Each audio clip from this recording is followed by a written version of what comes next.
Welcome, everyone. Thank you for taking the time out of your days to join us for this webinar.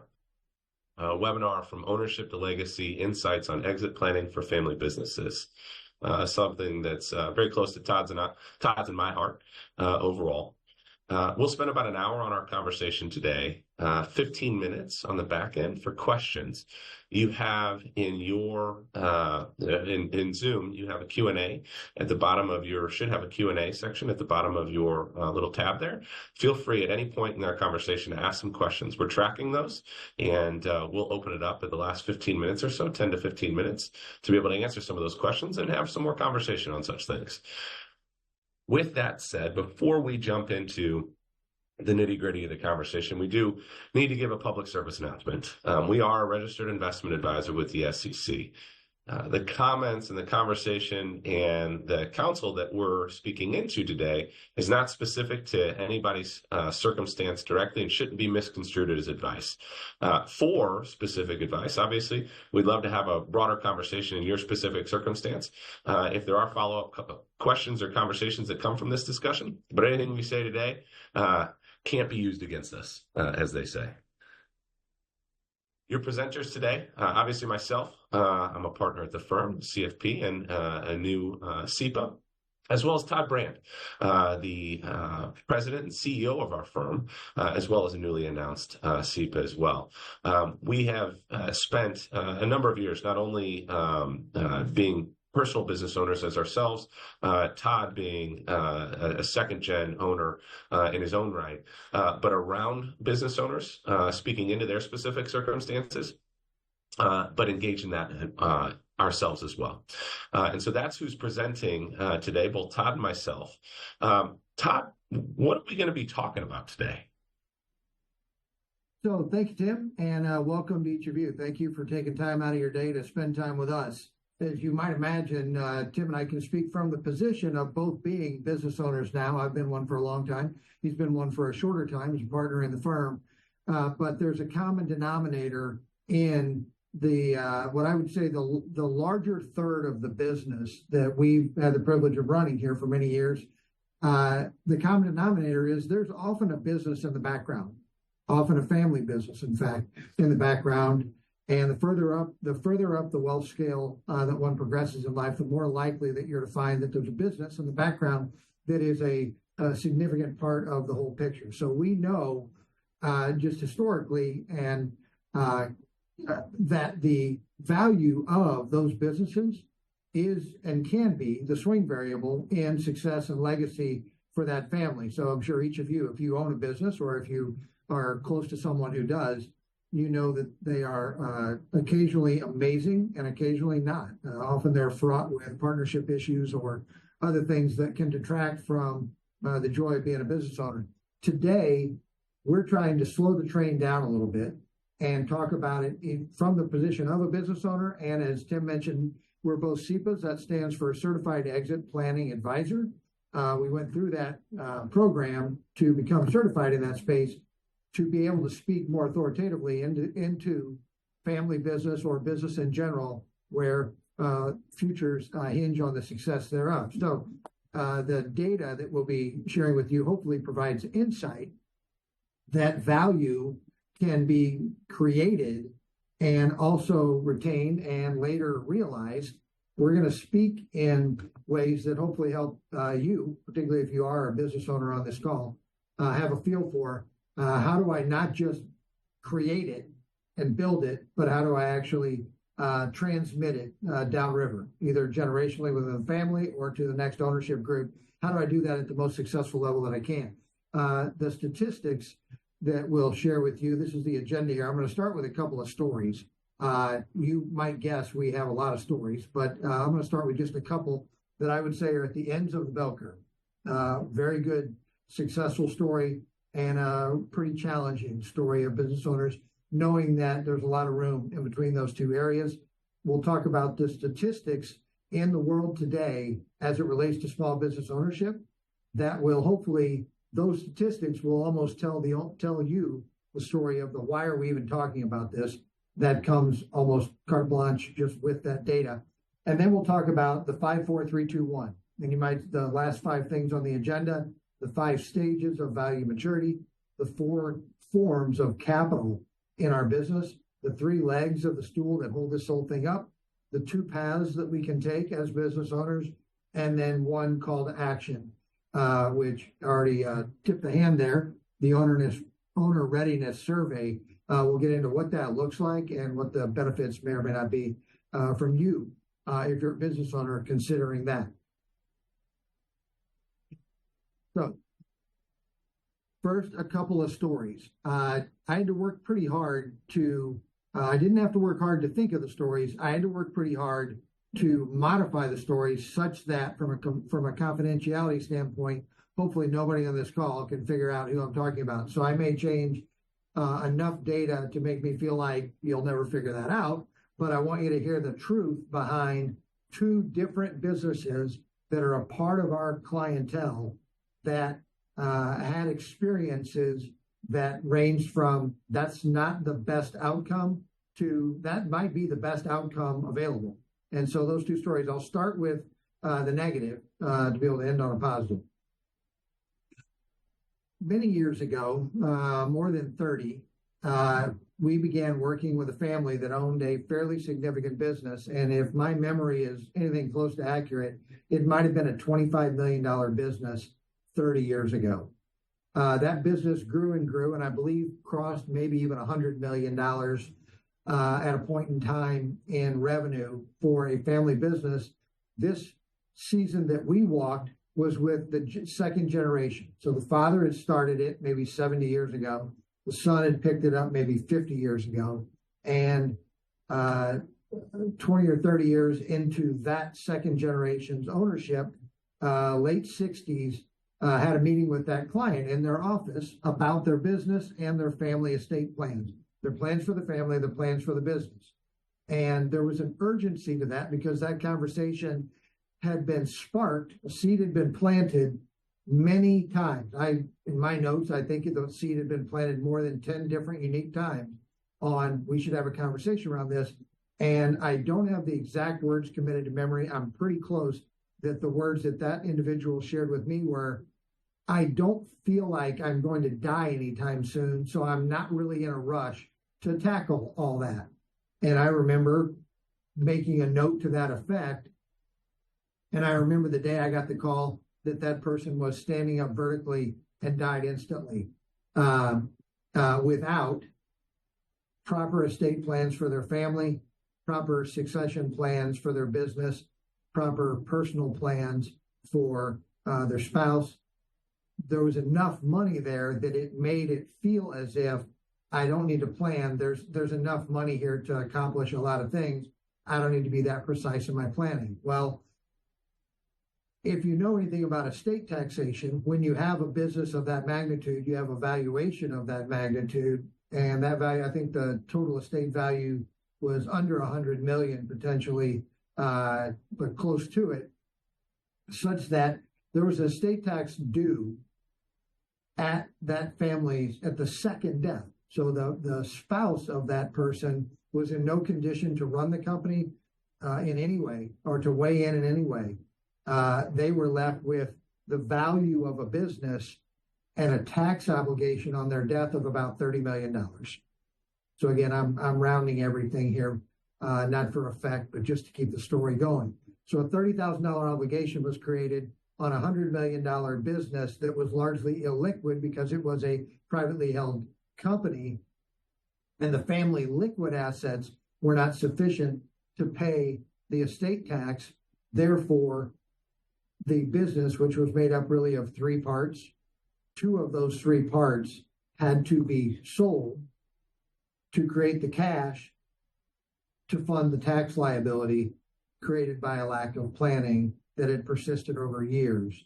And so, as you can already, if you know anything about business, you've already read ahead in my mind to understand that meant a lot of lost jobs to do that.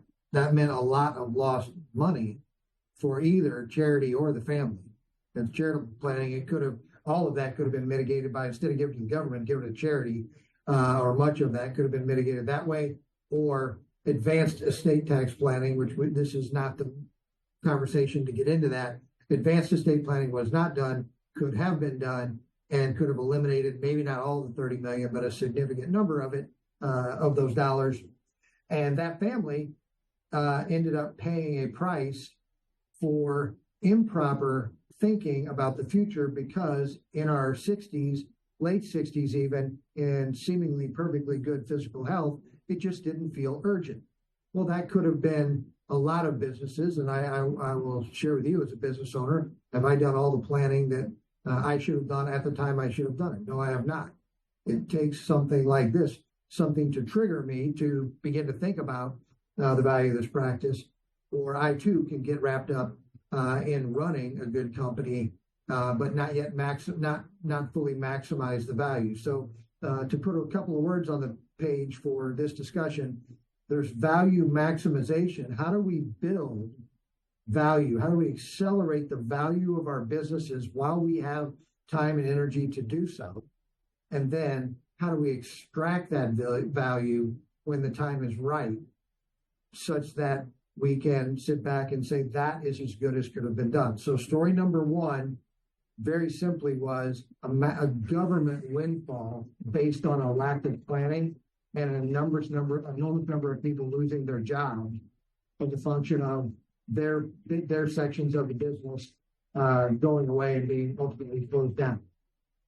On the other side, other end of the bell curve, client of the firm, long term, owned a business for, I think, 22 years, knew because they had been coached, I'd like to get out of this business at a point in time, and defined a specific moment in history where at this moment I would like to have the luxury of not owning the business and not having to do any work in it or be tasked with anything. I'd like to have an end date, and I'd like that end date to be 10 years from now. That began the process of crafting a plan that had communication elements to it. How do I communicate to the team? How do I communicate to the customers in this business, such that there's nothing shocking about what happens in the 10th year?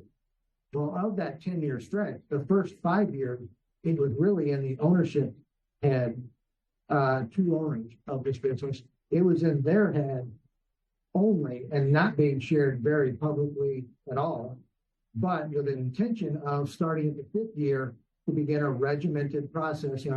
What do we say, who do we say it, how do we say it to, such that the business will be ready to move to the next ownership group at that time without much, if any, disruption to the business. So they engaged counsel to draft plans to allow that very transition to happen. And then, so as it so happens in Skilpy history, it turned into a pretty successful transfer of business. There was not a disruption to either the team or the customer base in that process. It moved along swimmingly through time and continued to grow from the point forward, creating a very different legacy for that family than the other family. And not to say the other family didn't have a legacy, they certainly did have a legacy. But when we own a business, oftentimes it's pretty well fabric into who we are. And so as business owners, if we want to have the highest probability of doing something special on the exit, the data we're going to show you in a minute is going to confirm that is not like falling off a log. But if we want to have the highest probability of successfully transitioning a business, we go back to the first day we have available to think about it. For us, for you, that might be this afternoon. Maybe you've been thinking about it for decades and have a good plan in place and are just curious.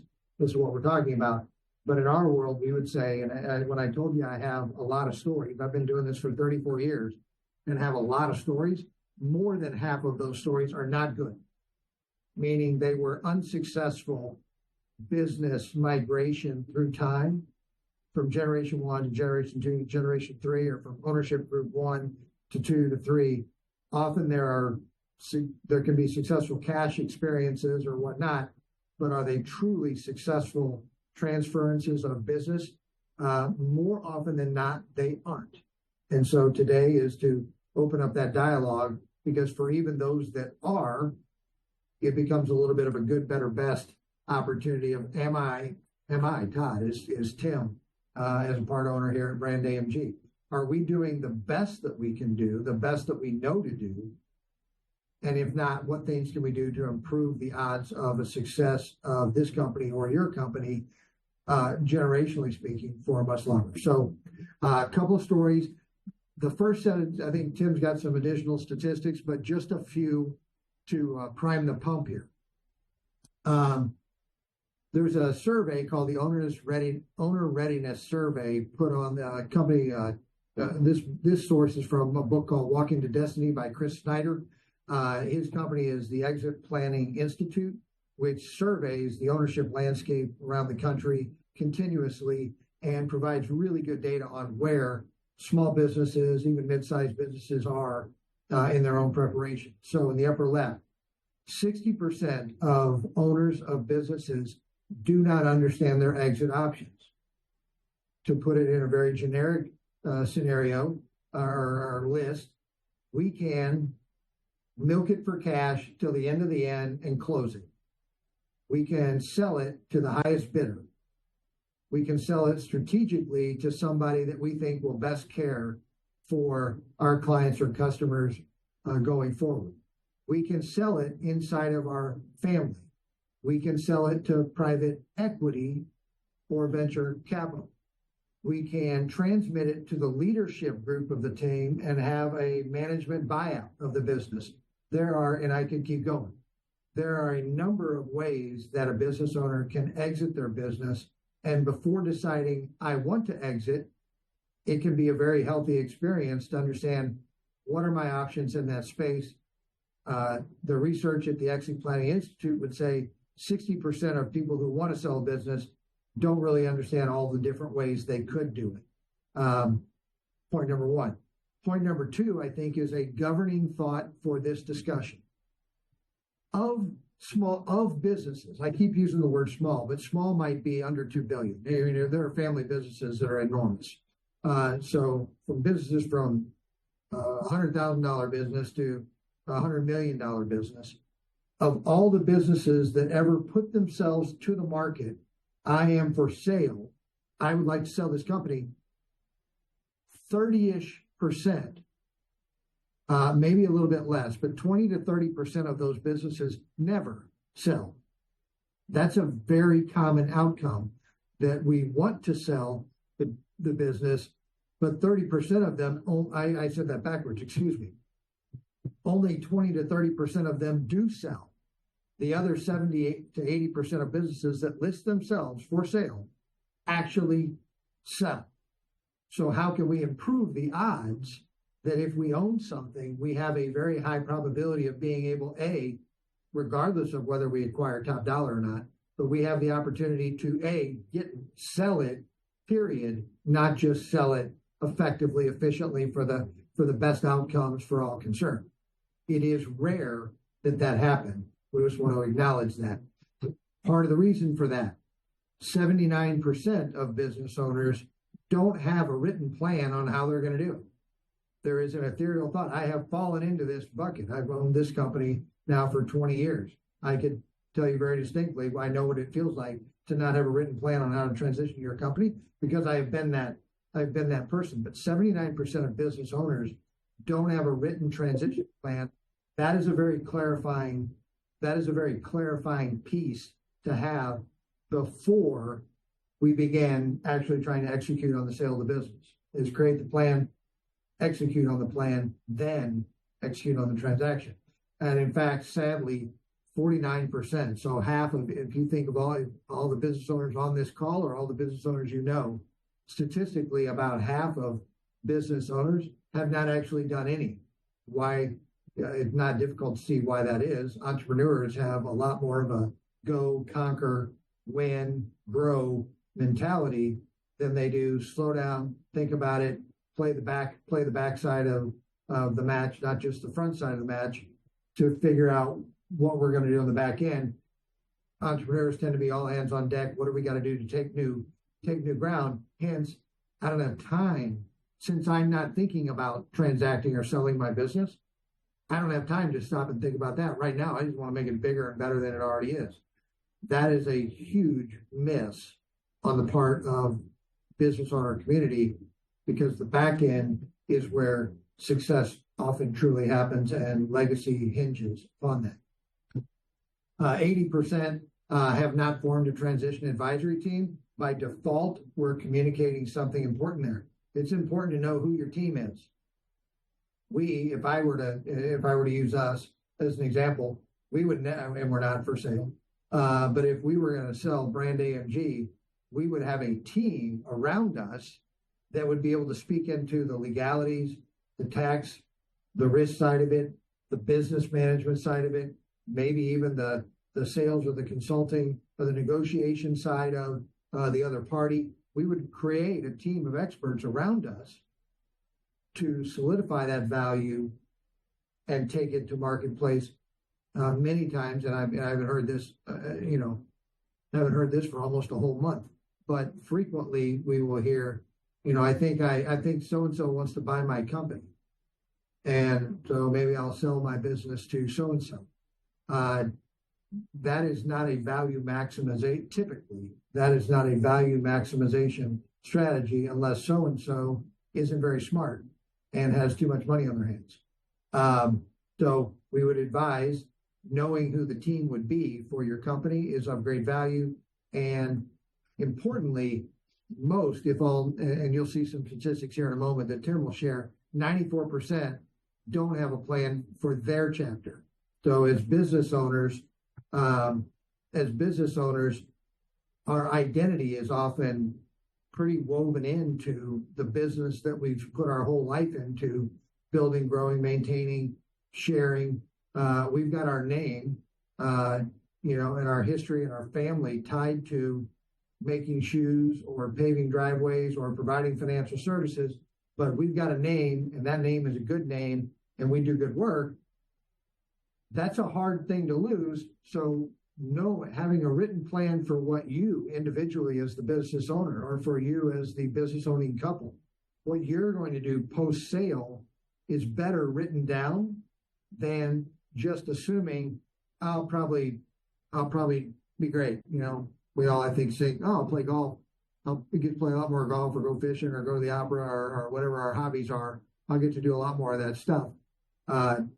Writing those things down make a higher probability that there's success post business sale. And Tim, I think you have some more. Ew.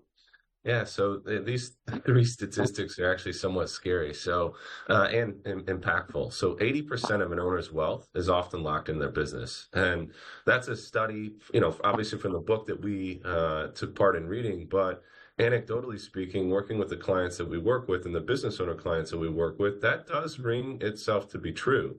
80% of an owner's wealth is locked in their business, which means it's incredibly important to manage the value of that business through time, because it can have a material impact, both positively and negatively, on the legacy of that owner. Roughly 50% of the business transitions in the U.S. are actually involuntary. Which is a striking statistic.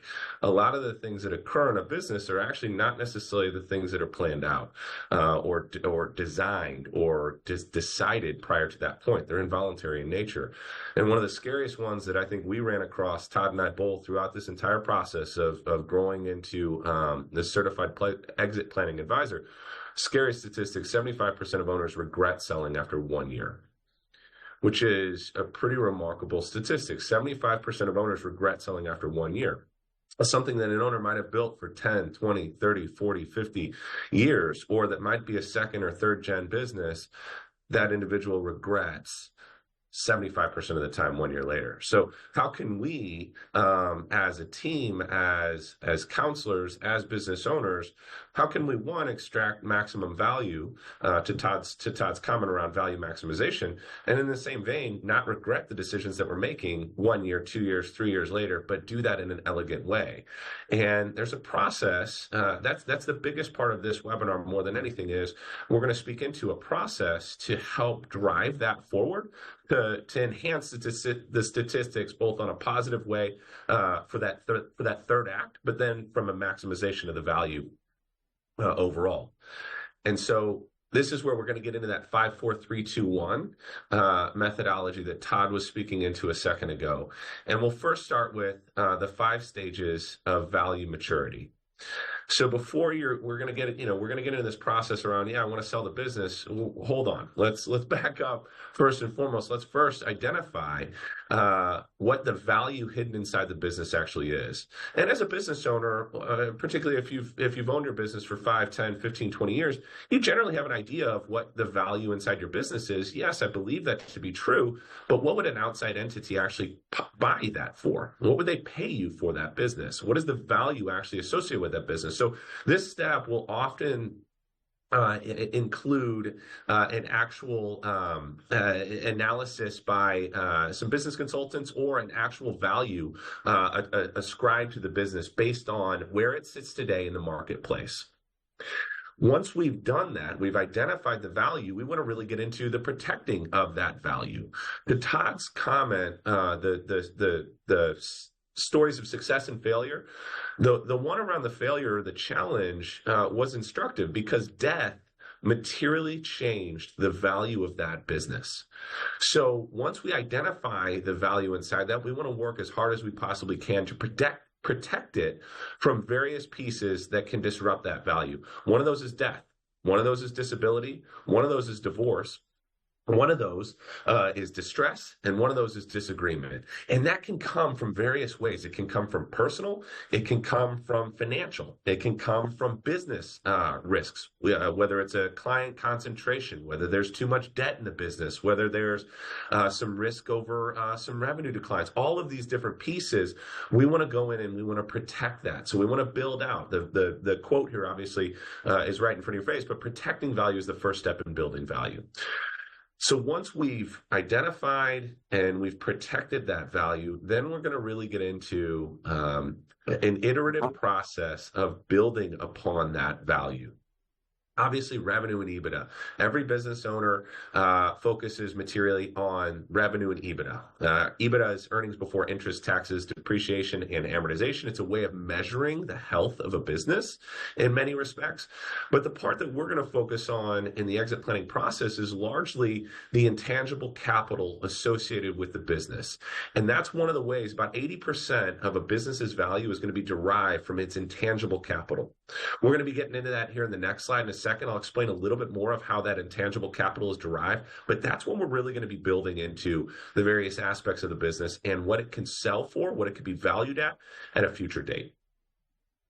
Fourth, we're going to harvest. We're going to seek to harvest that capital, what you've built ultimately. Now there's a number of ways that one could harvest the capital that they've built in a business. That could be an inside sale to an existing shareholder or to second or third gen, or it could be an outside sale to a private equity, to a third party aggregator, to a roll up. There's a number of different ways. You could do an ESOP. There's a number of different facets to actually harvesting the business. It could also include the very material decision to say, you know what, we've hit the scale in the business where I'm not ready to sell.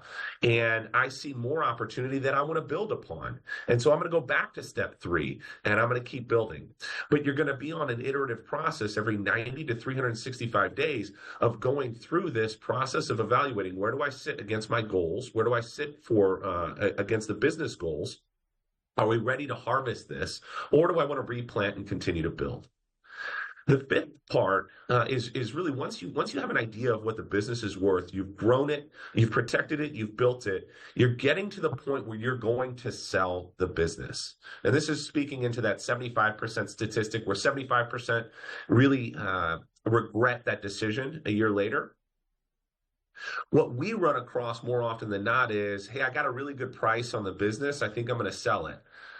They're focused only solely on the price of the business being one that's attractive and less about, well, what are you going to do the day the business sells? What am I going to move into that's going to provide value to my life, that I'm going to get intellectually stimulated, that I'm going to be challenged, that I feel value, that I'm producing to the world, where this business is you're no longer attached to that business. And that's where we dig into the personal side and the financial side at the personal level to really align those aspects of your life to marry that with ultimately what you're getting in the business. And so that's where we come into the management side of that transaction, where we're marrying the business, the personal, and the financial side all in one piece. The four. So the four C's. This is that intangible capital that I alluded to. Roughly 80% of the business value will be derived from these four areas. And so you have human capital. Human capital is the talent that's associated with the firm. Do you have a number of employees or high-value employees that are approaching their retirement? Or is there a diverse set of employees that have been with the firm a number of years that are incented to continue staying with the firm? What does that look like? Not only today, but even post-transaction. And that's so much of what we would encourage business owners to think about, not only what today looks like, but if an outside entity did come in and acquire the firm, if you were comfortable in that, what does it look like to that outside entity? Are these talented individuals that they can go to battle with in this new entity? The second, the customer capital. So obviously you can read it here, strong customer relationships, but what do those customer relationships look like? The depth of those relationships, how long-term are they? Are they short-term? Are they contract-based? Are they recurring revenue? Is the majority of that customer base, is one client deriving 80% of your revenue? Or is it pretty diverse in terms of the revenue structure that's leading to that? What's the profitability of each client? Do you have one client that is highly profitable and 15 other clients that aren't? What does that look like? The structural capital might be the most important aspect of an intangible capital associated with a client's with a firm's valuation. And the structural capital is really the nitty-gritty of the business. What's the back-end processes, the infrastructure, the patents, any intellectual property, the documented know-how of what makes the firm tick. And even beyond this, one of the things we see so many in business owner clients that are looking to transition the business is how stitched to the business is that owner? Are they the ones that are primarily driving the firm forward into the future? Or is there a structure, is there process, is there an entity built out around that owner or that CEO or that president or that main person that can move that firm beyond a sale? That is highly important in any sale or any structure of a business that you're looking to transition to the next gen or into the future. How strong is the structure that supports the entity, the processes, the finances, the strategies, the patents, the intellectual property, the business know-how? And then lastly, obviously, there's a social aspect to this, the social component. What's the culture of the firm? Who are the people associated with it? And how do they engage a community that surrounds them? Whether that's a local community or a broader national level. What is the culture? A people-first company culture enhances the overall performance. And that will be noted and can improve the ultimate valuation that a company derives. Which leads us to... not that part, which leads us to the third, the three-legged stool. And so this is where we're going to get into a little bit more of the dynamics of numbers-based planning. So you have the three-legged stool. The first question we're going to ask is, what's your wealth gap? Is the business worth enough today to satisfy your financial goals? So obviously, you're going to be doing some planning to try and figure out, okay, what do I want to accomplish? If you're married, what do I want to do with my spouse? Or from a legacy perspective with family or charitable or travel or homes. There's a number from a financial perspective that can help you accomplish all of your financial goals. What is that number? Do you have that number today saved up? If not, there's a wealth gap between what you have and what you need to accomplish what you want longer term. So we want to understand what that wealth gap is. Secondly, when we look at your business, there may be a profit gap. We want to understand where your company, or you should want to understand where your company sits against best-in-class companies. Take, for example, a $10 million manufacturing business top line that is producing 15% margins. They're kicking off $1.5 million annualized, 15% margins to the owner or owners on an annualized basis. That's meeting all of their personal goals. They're happy. They're accomplishing the things that they need to, and they're happy as a pig in mud. But a best-in-class company in the same area is producing 20% margins or $2 million EBITDA at the end of every year. Well, a best in class is producing 5% better on an overall basis margin annually. That means something when you get into the value gap, because the difference between your present value and best in class often has a big impact when you get into the multiple of that business. Many business owners know the higher your multiple is, and a growing multiple or a growing EBITDA can often incur a higher level of multiple. So, for instance, take our example a second ago. Say a $1.5 million business that we alluded to earlier, a $1.5 million margin business produces 2 times EBITDA or 2 times multiple on your EBITDA. Well, that's a $3 million sale. There's your value gap. Well, there's your sale on a $1.5 million at 2 times EBITDA. 2 times EBITDA. Well, a best in class business, say they earn 4 times. Well, if the best in class profit margin is earning $2 million of EBITDA at 4 times, there's an $8 million business. There's a value gap there, both based on the best in class EBITDA and a best in class margin that value gap could potentially close the wealth gap associated with the very first question. And so throughout this process, we're going to want to understand, where does the business sit against best-in-class businesses? What can we do to modify our current behavior or our current business to increase that, to get to a best-in-class standard that will close that wealth and value gap overall, ultimately leading to one of the things we want to comment here. I don't want to argue that selling the business for a higher monetary amount will ultimately lead to a fulfilling life. That's not the point here. What the point here is, all the while we're maximizing the value in the business, but we're evaluating at the same time, what are we trying to accomplish at a personal level? What do we want to do at a personal level in our third act? And there's a process to go through here in a second. We'll talk about that, both to validate that we're on that 25% of the spectrum, that post-sale 1 year later, we're not going to regret the decisions that we made. So we're going to evaluate that at a business level. Yes. What does the business need to do? But at a personal financial level, and a personal values level, what are we doing longer term that doesn't allow us to regret the decision 1 year later? And lastly, Todd, we get into the concurrent paths that we run all along this way. Well, you might have experienced this in conversations with us over time, but sometimes I can do this with my hands in a conversation. Did it 2 hours ago. Life and business often are integrated. So for any of you that own a business, you probably know what it means. And, your business hurts, you hurt. Your child hurts, you hurt. Very similar emotional ties to those things. But in the process of maximizing the value of the business, it is rare that we first think about, well, am I maximizing the value of my life? Am I doing things? Do I have a personal situation and a personal financial situation that allow me to be working on the business the way I need to? They run together. They're related. If you fail in one, it can hurt the other. A divorce in one side can hurt the business, or a death on one side in the family can hurt the business and the family, in the example from earlier. And so what does it look like to be working on 2 things at once that are connected and in concert with each other, so that we might have better success, not just at the point of sale, which I know it was, maybe the point was already made in this presentation, but the frequency with which business owners have a business, and if they think about the future, which most don't, per the statistics you saw, but to the extent that a business owner thinks about the future, the point of sale is almost always the thing that's the bubble above the head with the little word cloud in it is a number. I think I can get 10 million or whatever. I think I can get 10 million for my business.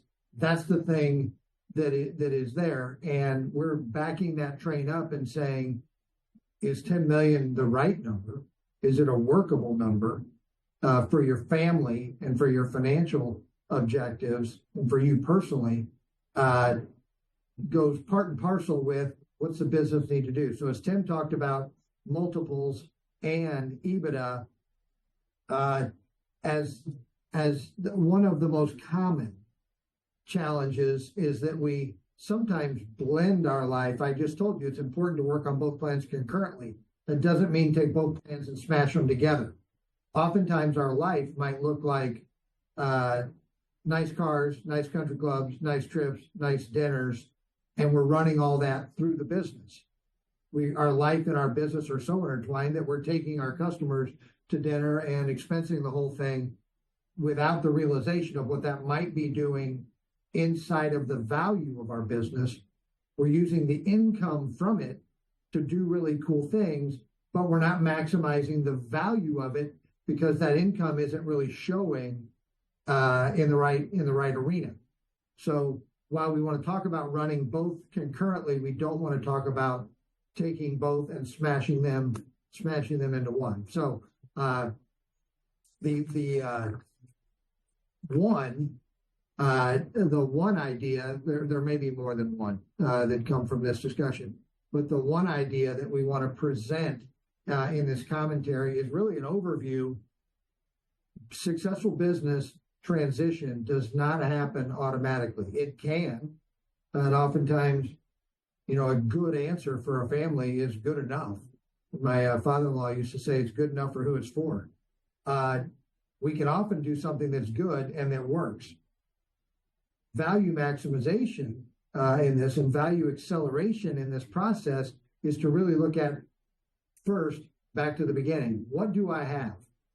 What do I actually own? What's an accurate value of where we sit right now?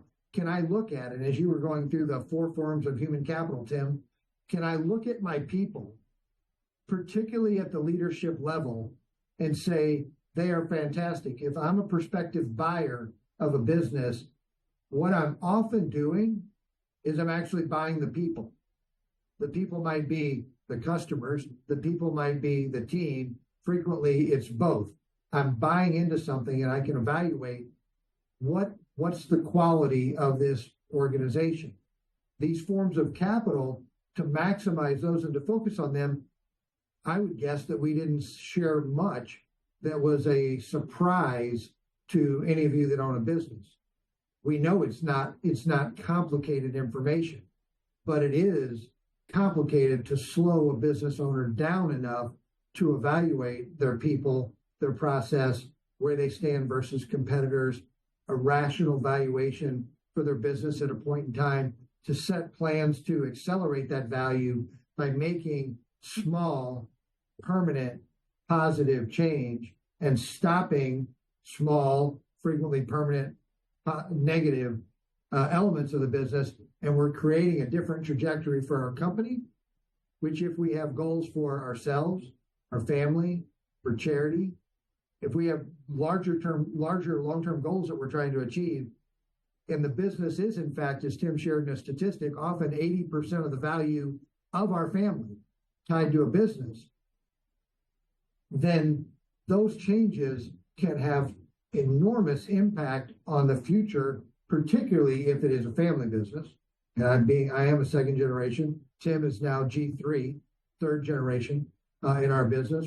Prayerfully, one of my kids might be G4 in the business down the road. But if we can stretch our horizon on what we're looking to accomplish and really back up from the business, I will tell you what you already know and what I already know.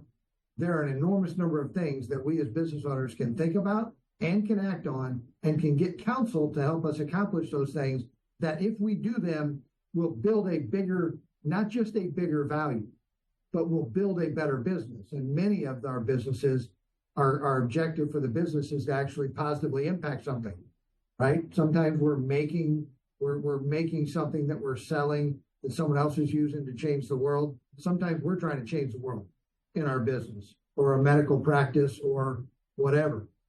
Putting intentional thought and a process to that. I'm not allowed to use the word guarantee. It should have said that in the caveats at the beginning. But I assure you that I believe that will create more value, more durable value, more transferable value, and the statistic that Tim said that it scares them. I bet it doesn't actually scare you. Maybe it scares you, Tim. But it is unfortunate. It is the saddest of all statistics. He left off one word on that. 75% of business owners deeply regret the sale of their business 365 days after they did it. That is the thing to be avoided. To set things in motion such that it is a celebration, not just of the financial magnitude on the transaction, but a celebration of I or we, our team, did something and we handed it somewhere and they did something more. They did not destroy our heritage, our name, the quality of our product. They didn't hurt our people, which is maybe, I think, in my 34 years, the most common thing I've heard in business owners is I really want to find that acquirer, that buyer of my business that's going to treat my people the way I treated them. I've heard that many, as you may have had in your own lives. I've heard that many times. And then private equity walks up and says, this is the biggest current number available to you. And it can be very tempting for business owners to say, well, that's going to maximize my family benefit. Did it maximize my impact benefit? And a lot of that deep regret, I believe, comes from, I got the money, Jerry Reed, I got the money, she got the money and I got the shaft. Our sense of fulfillment in the work of our hands as business owners, I believe, can be greatly improved upon while maximizing value, but also maximizing what that value is going to do post our ownership inputs into the business. So that leads us to the one. If we were to say there's a call to action from hearing this, one, we hope it's been entertaining to a degree. We hope it's been enlightening to a degree. If you own something, or you know someone who does, or one of your kids owns a business, or your parents own a business, if you're participating in this call, we mostly wanted to stir you to think more deeply, if you have not, to think more deeply about that business and to set in place things, set in motion things that will create value that is not on track to be created today, and that will successfully transmit that value net of tax. Importantly, that's a discussion for a later date, right? 3 different ways to sell your businesses. It's the net of tax value that becomes important. But step 1 is, are you ready? There are two evaluations of the mind. Are you ready to sell? Is the business ready to sell? And I believe one of the great sins of business ownership is when the owner says, I'm worn out. Maybe we had a bad quarter or a bad sales cycle. Maybe my key person left and I don't have the heart to go on a national headhunting search to try to find my replacement. But when the business owner is ready and they prepare the business, as Tim said, 50% of these are involuntary. So if you are a client of this firm, we are not trying to help you have a successfully involuntary sale of your business. We're trying to help you have a, as planned as it can be, successful, beautiful, enjoyable future as a function of how you move through that time. So step 1 is, and the first step is, there's an owner readiness survey. I hope that print is so small you can't read it. It is designed to be that small, but it will give you an idea. If you can just read the words in the upper left corners, the business factors and the exit readiness score, that's a kind of an evaluation of you, the owner or the ownership group, the business itself. It can be compared, and it really helps set what type of multiple, where do we sit in the pantheon of other people who do what we do. If we sell widgets, this can help evaluate how close am I as an owner, how close is this business to being completely ready to go at any given moment. And I think that is one of the most successful sentences that can be applied to our businesses, is it's ready to sell every day of my life. I've built it and managed it in such a way, any old day, if I needed to sell it because something happened, or if my family needed to sell it because something happened to me, the business is ready to go. It's got the right people. If we know the value of the business, we know who those players are who might want to buy that business. We are ready. We have communicated to the world at large and internally all that needs to be done such that this business lives ready to transact if it has to. And if it doesn't get involuntarily forced into that, then we as the ownership group are ready to transact it in an elegant way that we want. So that survey, Tim, I'm certainly want to give you a couple minutes on this as well, but I want you to see that we believe the one thing that might come out of this if you own a business is answer for yourself whether you and your company are actually ready to sell and get a mathematical interpretation of that. Thanks, Todd. That it really it's to provide you an idea of where there's strengths and potential gaps within your readiness and even your attractiveness to actually be sold.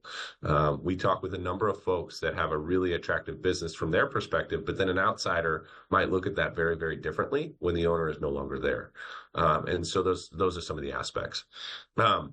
Obviously, we're happy to provide this information, the owner readiness survey and the attractiveness survey. If you want to reach out, following our conversation, we can provide that. But beyond that, wanted to at least allow a couple minutes for some questions. We've got about 6 minutes left. Wanted to provide a couple minutes for some questions. If you have any, feel free to hit the drop-down menu and fire away.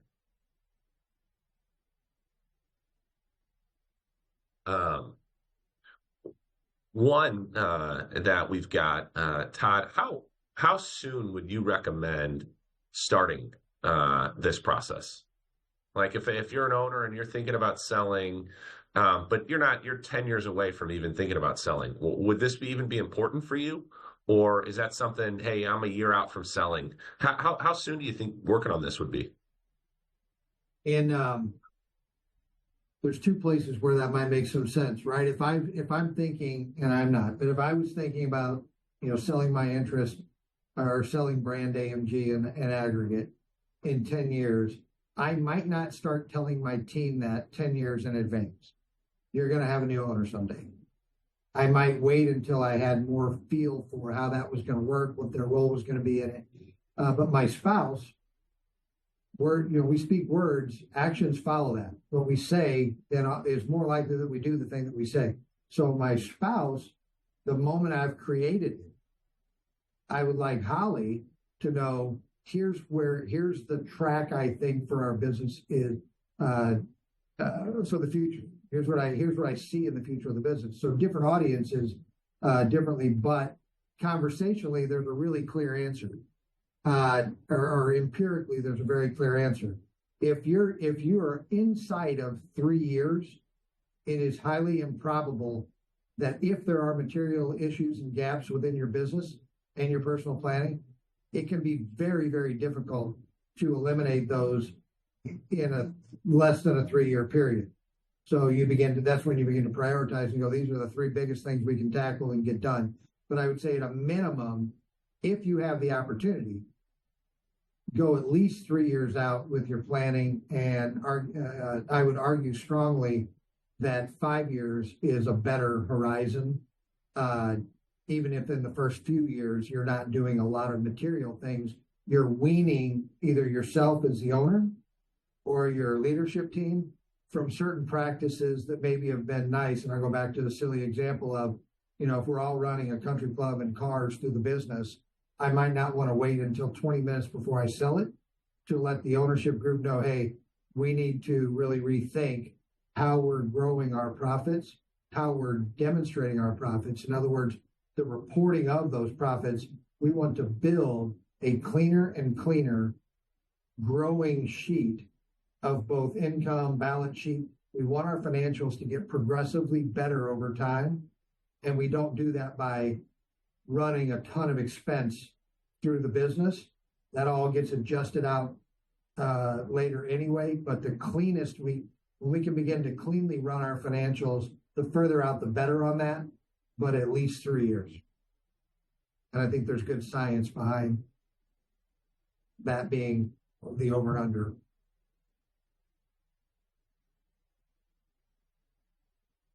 Perfect answer. don't see another question coming through at this point. So we can go ahead and conclude our webinar. We are running up against 4 p.m. Against the hour. And so I want to thank everybody for taking time out of their day to join us. Todd, any parting comments from you? As always, thank you. It never ceases to amaze me that God puts people in our lives that listen to us when we talk. It's a gift that you would join us for this. I will reiterate the commendation that Tim made. We did not get those designations to make us sound cool at cocktail parties. We got those. We studied very hard in those designations because business ownership is a huge and very growing part of this business. And we do recognize that if that's where all the value is, then our counsel is best delivered when we're not letting that sit over here and focusing too intently on the liquid side of the family assets. So if you have a business and you're interested in talking through what would it look like to really maximize the exit value of the business at some point in the future, we gave you the framework for that conversation. That gets you all the way to day one. And after day one, there begin to be a series of actions that take place that technically immediately, I believe, begin to add value to this beautiful thing that you've created. And I encourage you, and as I encourage my own kids, I'm not sure there's anything better in the whole world than owning a business. It is one of the great gifts that we get entrusted with, and the opportunity set within it is enormous. This is a little bit of a reminder. There are opportunities to, without changing your product or your service or whatnot, to actually improve the outcome of that opportunity. So thank you again for listening to us. We're available after at any time. Call if you've got a question, and if you want that survey, it will be complicated to read, but we're glad to walk you through those questions individually. So that's all I had, Tim. Thank you, everyone. I hope you have a wonderful day.